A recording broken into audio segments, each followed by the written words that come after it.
Meet Mike Facherty, lovingly known as Santa Mike.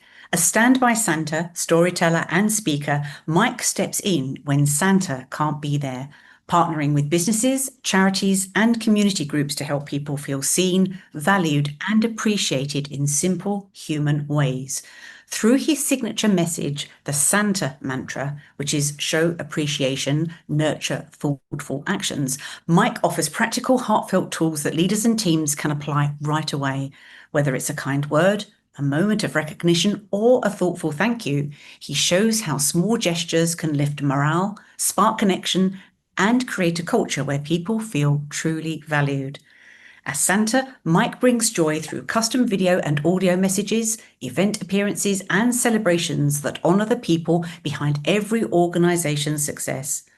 Warm, grounded, and gently humorous, Mike reminds us that appreciation isn't just for the holidays. It's a year-round way of working that makes life better for everyone. Alrighty, first question, Mike. What's the title of your signature talk? I think we might just have mentioned it already, but why is it an important message for everyone to hear?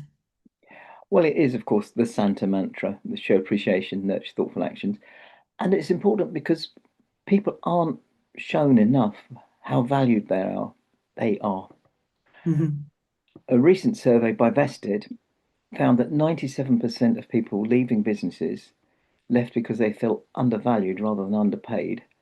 And it's the same, isn't it, with customers and suppliers? They'll go that extra mile for someone who shows that they appreciate them. And that's basically all the talk is. It's talking through the benefits of showing appreciation and nurturing thoughtful action. Can I give you a quick example? Is there time? Absolutely, would love it. Yesterday, I was at Santa School in London. Couldn't remember the name of the town. There were about 20 Santas there, and one of the guys who was facilitating the school came up and said, "Are you all right, mate? You look a little bit odd." I said, "Well, I'm really thirsty." And although he had the whole school going on, he took that little action. He went away and got me a glass of water and brought me a drink. And that was a tiny little act of appreciation, but it made me feel so good. Absolutely. So yeah, and it's the small things, isn't it, that we miss. That the small gestures can make such a large impact as well. And I love the fact that you've it's an acronym. You've used it really nicely with tied it in very well with Santa. Thank Brilliant. you. All righty. So question number two for you. So when people hear your talk and they hear all about the Santa mantra, what's the kind of aha moment or the new insights that they normally walk away with? What are some of the feedback you've had from that talk? Sometimes people come up to me and say, you know, well, these days it's mainly online, but and say, my VA is working really hard for me. And I've always sort of thought, well, I'm paying her. But now I'm going to have to go and say, thank you, you're doing a great job, and maybe send her a bunch of flowers. It's not going to cost a lot, but I want to make sure she sticks with me rather than saying, oh, actually, someone else wants a VA and they're paying a couple of pounds an hour more. So I'm going to go with them and cheerio. Because if you think about it, there's huge value, huge training value that we've put into people that work with us and for us. And you can lose that so easily. And you can prevent that loss by letting them know you appreciate them and just showing them small, kind acts. Exactly, exactly. And, looking at it, it just seems so simple, but it's so effective, isn't it? That I'm sure when people go, oh, yeah, it's just about being a bit nicer to people. But when they hear you go through each of the elements, it's that realization that the smallest of gestures can have the largest of impact. And I love the way that you shape it for sure. All righty. So, if when you're speaking at an event, how do you support the host when you're booking in for an event or an interview? Well, I've got a tiny email list and I'll always email things out. I'll ask if I can have a copy of the filming, if it's been a filmed one, so I can make clips and send them out through social media and on things like LinkedIn and all that, and saying, I'm appearing here. It's really good. Here, Jenny's done a wonderful job. She's really brought out the best in me.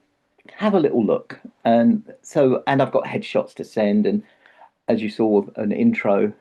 It might be a little bit the intro. I might need to work on it, but and I think an engaging personality and the draw of it being Santa, the first superstar. Absolutely, absolutely. Actually, I do love the fact that whenever I see you at events, you're always very generous in sharing different things that you've done, and acknowledging other people and things that they do. So you're incredibly generous in that way.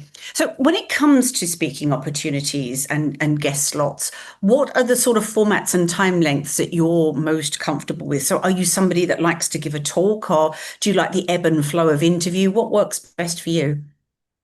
I really like an interview format, and I think probably 15 to 45 minutes is kind of the sweet spot because after that, the host and me, we both start getting a bit, oh, we've been talking for weeks.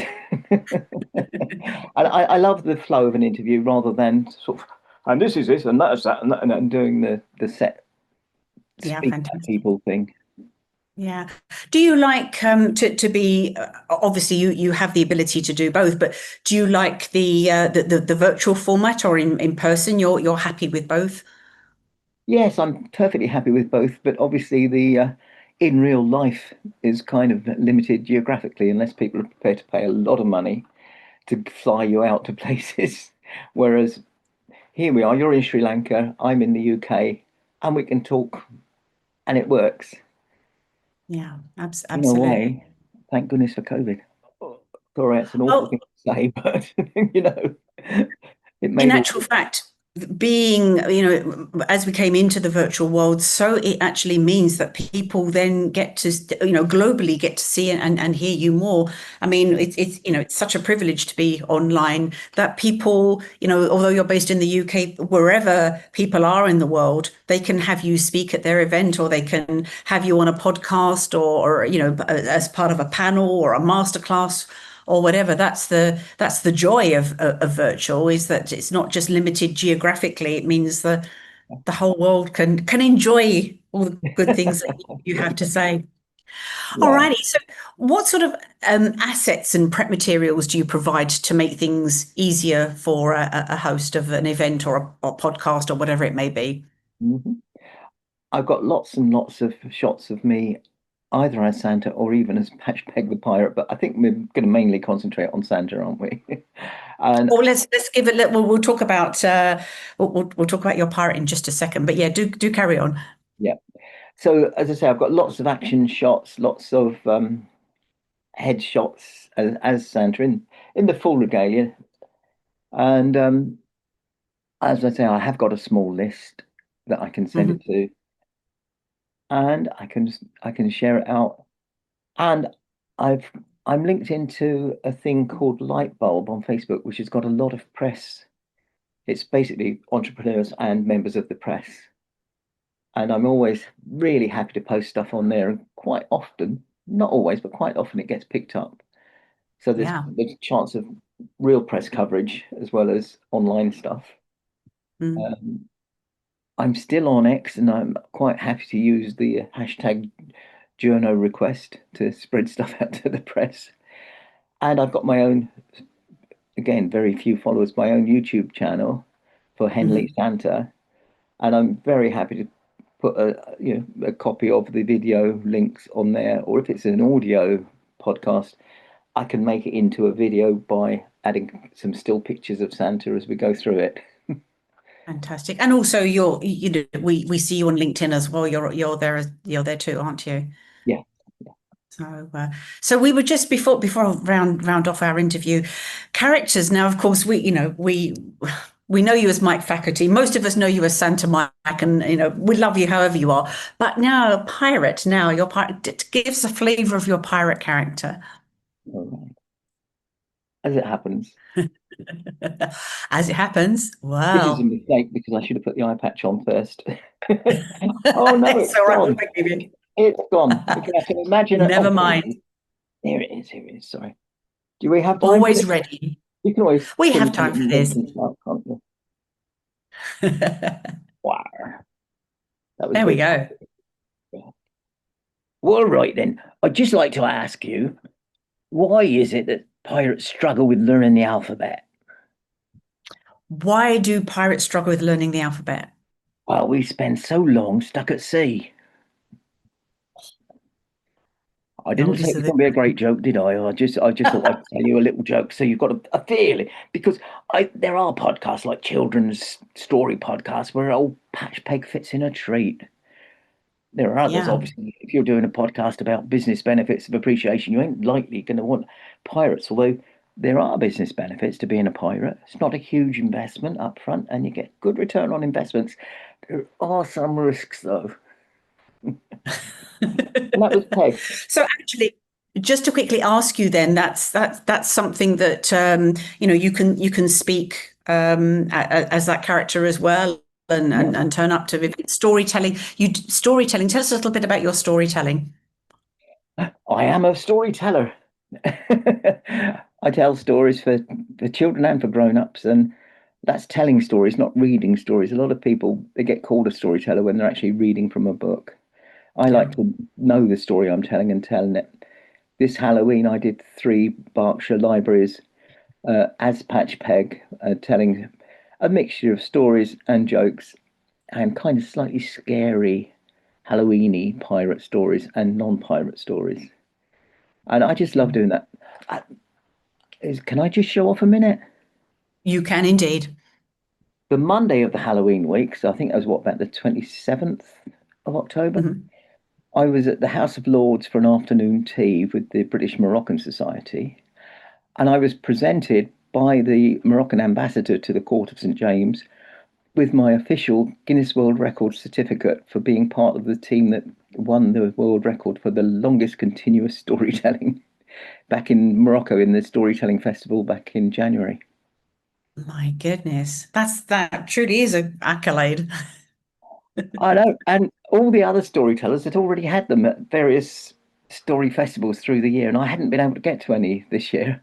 And so, just by luck, I was the last one to get a storytelling record certificate, and I got it at the House of Lords. It was At the quite House of amazing. Lords. And I can probably post a picture of that on my profile, can't I?